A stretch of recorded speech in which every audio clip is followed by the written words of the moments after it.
I'm going to be showcasing you how I edit my film photos from start to finish. I know, controversial topic. A lot of people ask me, do you edit your photos? What do you do? I shouldn't edit my photos. I wanted to keep it pure. You do whatever you want to do. You're your own artist. You choose whatever you want to do.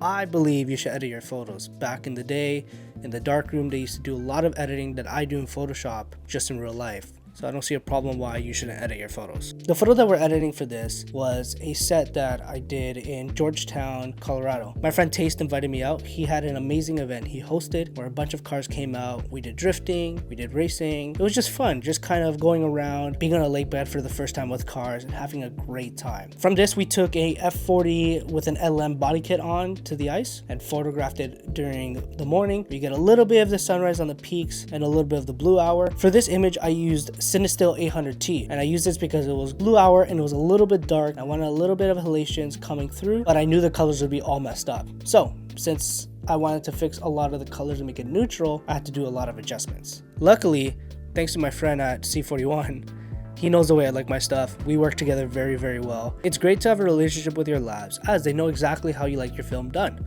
the way your colors are, how you like it scanned.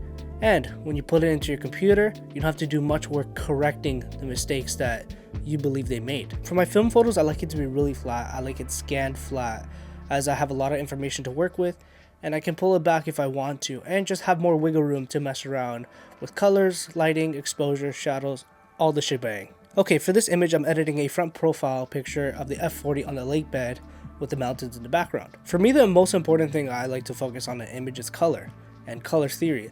And this is something I specialize in and kind of know quite a bit information on. I've read a lot of books. I've attached one here.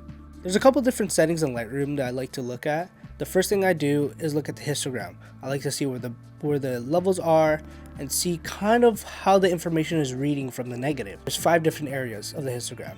It's the blacks, the shadows, exposure, highlights, and the whites. You want to make sure that nothing is clipping, so that's when the top right icon shows a red arrow. That's, you know, it's clipping. There's no information there. If there's no information there and your levels are pushed to either side, you're kind of screwed, because with the film there's not that much information. So if you mess up with overexposing and underexposing, it's going to look bad. It's going to be really hard to fix. With the histogram, you can read all the information you can need, and from there you kind of know exactly what you need to tackle within an image. After that, I hit the basic section.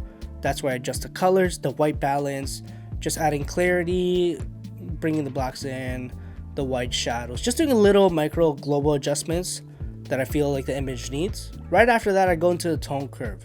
This is where I spend quite a bit of time on adjusting the highlights, just making sure I want to hit the tones exactly where I want them, making the subject pop out. Actually, a quick fact, with the tone curves, I like to use the different type of color panels that they have to add shadows or just to bring in highlights. I feel like it's an underrated area, as you get to add a bunch of different colors and tones into the image without affecting too much of the image if you don't want. And it's a really quick correcting.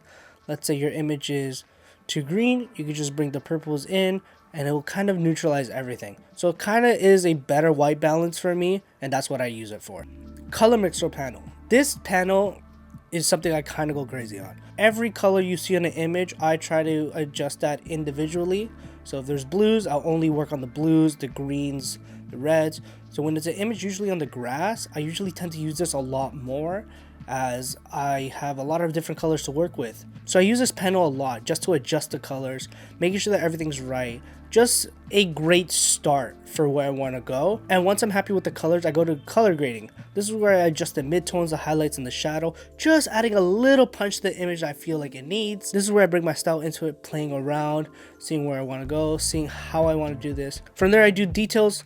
Details is just a simple way to sharpen your image, but it's sharpening the edges of the image. From this, I just hit option, bring the slider all the way down towards where I feel like the image is sharp. And I kind of look for a ground where you start to see detail in the image, and that's when I know the image is sharp. Last but not least, on Lightroom, calibration. This is just another extra tool I use to fix the blues, the greens, or the reds. I actually use a calibration tool quite a bit when I work on skin tones. For the skin tone, sometimes I come out a little red or orange. This is where I'll use the greens to kind of adjust the global adjustments on that. And the blues I use for the sky a lot, because I like the way that the hues really focuses on the blues in the calibration compared to the mixer tool. Once I'm happy with my adjustments here on Lightroom, I'll take it to Photoshop, and this is kind of where I go crazy. The tool that I am using for editing is my Wacom tablet. This is such an underrated tool.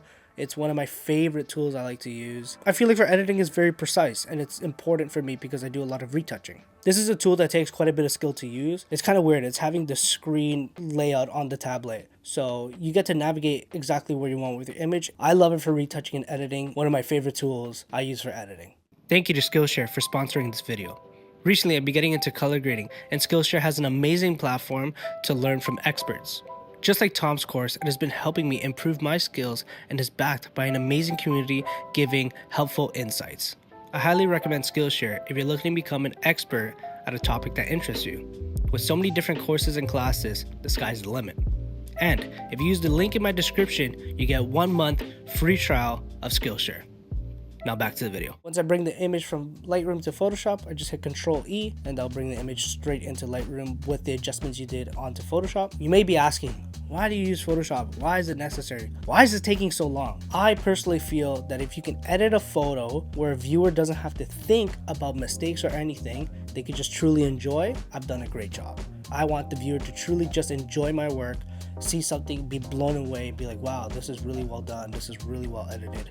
Everything is thought out. I use Photoshop to elevate my work as well. This is where I get to attack colors directly and specifically into where I want it with the location. One of the first things I did with this image is mask out the car and the ground. The ground, I wanted to fix the colors on, make it a little bit more blue, kind of more true to life. And for the car, since you are shooting midday and when you are doing global adjustments, the car's gonna come off blue when it's silver. So I have to desaturate that and mask that out and make sure I do that correctly. I know I could use the selection or the magic wand tool, but I don't like to just because I feel like it misses a lot of areas and the edges are a little bit too sharp, or with a brush tool I can kind of gradually brush it in. So the reason for the masking is to make the adjustments on the global image we did, but just kind of pinpointing the areas that I want to within the subject and the surroundings. Once we fixed the color in the ice, I desaturated the car, fixed the exposure, fixed the white balance, just kind of add a little bit of punch into the car, but you don't want to do this too much because it can look too fake if you adjust too much on the ground and adjust too much on the car where it doesn't feel like it flows. One thing I learned in school is you want to make sure that an image flows if you're doing these big micro adjustments. So you kind of want to make sure that everything is smooth. After this, I brushed the mountains, kind of adjust a little bit of the shadows, make them pop out a little bit more, just kind of making sure the color is consistent within the whole image, making sure it flows, making sure it balances itself well. From here, I added saturation back into the images, to the chair, the headlights, to the Ferrari emblem on the car, just making sure that since we desaturated the whole car, to add it back in where I felt like was needed, and just to kind of make it pop a little bit more, the little details that the car has to offer.